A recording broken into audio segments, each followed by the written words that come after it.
नमस्कार, आप देख रहे हैं न्यूज 24 यूपी उत्तराखंड और मैं हूं आपके साथ अशोक तिवारी।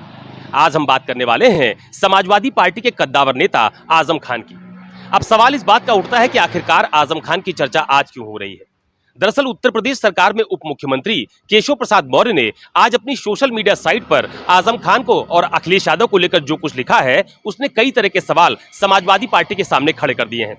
केशव प्रसाद मौर्य ने अपनी सोशल मीडिया साइट पर लिखा है कि समाजवादी पार्टी की सरकार के दौरान जब अखिलेश यादव मुख्यमंत्री थे तो उस समय सत्ता की असली ताकत आजम खान के पास थी, लेकिन अब आजम खान की वो स्थिति हो गई है जो उत्तर प्रदेश में किसी से नहीं छिपी है। ना वो पार्टी के भीतर अपनी पार्टी के हैं, यानी कि ना वो घर के हैं और ना घाट के। ये बात केशव प्रसाद मौर्य ने अपनी सोशल मीडिया साइट पर लिखी है।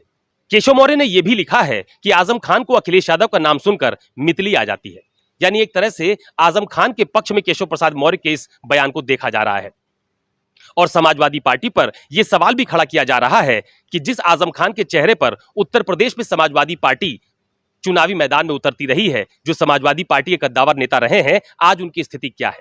हालांकि आजम खान समाजवादी पार्टी के संस्थापक सदस्यों में रहे हैं। वो तकरीबन 10 बार विधायक रहे हैं। लोकसभा और राज्यसभा के सदस्य वो रह चुके हैं। समाजवादी पार्टी की सरकार में वो हमेशा ही वरिष्ठ मंत्री के तौर पर देखे जाते रहे हैं।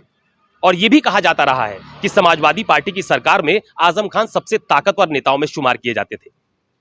लेकिन आज केशव प्रसाद मौर्य ने आजम खान का सवाल उठाकर अखिलेश यादव पर एक तीर से कई निशाने साधने की कोशिश की है। लेकिन उससे पहले यह जानना जरूरी है कि आखिरकार आजम खान का मुद्दा केशव प्रसाद मौर्य क्यों उठा रहे हैं। दरअसल आजम खान के ऊपर बीजेपी की सरकार बनने के बाद तकरीबन 100 से ज्यादा एफआईआर दर्ज की गई। 6 मामलों में उनके खिलाफ सजा का ऐलान भी हो चुका है।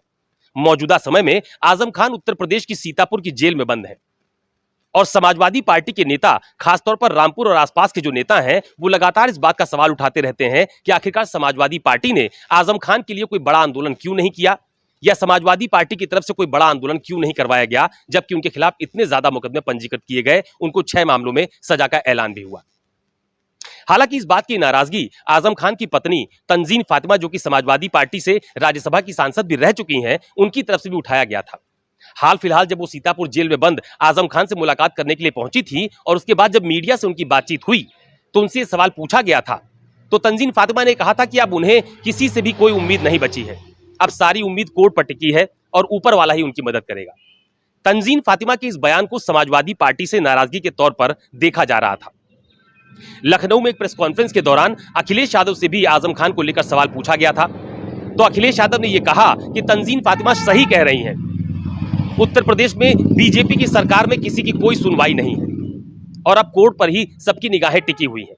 लेकिन सबसे महत्वपूर्ण बात जो अखिलेश यादव ने कही इस सवाल के जवाब में, उन्होंने ये कहा कि आने वाले समय में जब भी उत्तर प्रदेश में सरकार बदलेगी या समाजवादी पार्टी की सरकार बनेगी तो उस वक्त आजम खान की पूरी मदद की जाएगी। लेकिन कुल मिलाकर आजम खान समाजवादी पार्टी के बड़े मुस्लिम चेहरे के तौर पर जाने जाते रहे हैं। खासतौर पर रामपुर और आसपास के जितने भी इलाके हैं जो मुस्लिम बाहुल्य सीटें हैं, वहां पर उनका खासा प्रभाव भी देखा गया है। मुलायम सिंह यादव के सबसे करीबी नेताओं में वो माने जाते थे। लेकिन समाजवादी पार्टी की आजम खान से बढ़ती ये दूरियां कहीं ना कहीं समाजवादी पार्टी के लिए मुश्किलें भी खड़ी कर सकती है। जानकार ये मानते हैं कि मुस्लिम मतदाताओं में खासतौर पर आजम खान का उत्तर प्रदेश में प्रभाव माना जाता है और आजम खान के बाद उत्तर प्रदेश में समाजवादी पार्टी के पास उनकी टक्कर का या उनके कद का कोई भी बड़ा मुस्लिम नेता नहीं है। हालांकि बहुत सारे ऐसे मुस्लिम चेहरे समाजवादी पार्टी में हैं जिनका प्रभाव अपने अपने इलाके में देखा जाता रहा है, लेकिन आजम खान का कद और प्रभाव उनसे कहीं ज्यादा आंका गया है। इस बीच में एक बड़ा राजनीतिक घटनाक्रम यह भी घटित हुआ जब चंद्रशेखर आजाद, जो कि आजाद समाज पार्टी के मुखिया हैं, उन्होंने आजम खान से मुलाकात की थी। उनके परिवार वालों से भी उनकी मुलाकात हुई थी और उस दौरान भी ये कहा जा रहा था कि शायद उत्तर प्रदेश में कोई नया मोर्चा गठित हो सकता है जिसमें आजम खान शामिल हो सकते हैं, जिसमें चंद्रशेखर आजाद, जो कि आजाद समाज पार्टी के मुखिया है, वो शामिल हो सकते हैं। और इस बात की चर्चाएं राजनीतिक गलियारों में बहुत ज्यादा भी है।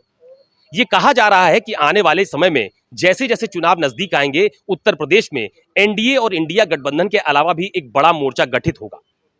और चर्चा इस बात की सबसे ज्यादा है कि आजाद समाज पार्टी के मुखिया चंद्रशेखर आजाद, जो कि आजम खान से लगातार संपर्क में रहते हैं, उनके करीबियों से संपर्क में रहते हैं, वो उत्तर प्रदेश में दलित मुस्लिम गठजोड़ का एक नया मोर्चा गठित करना चाहते हैं।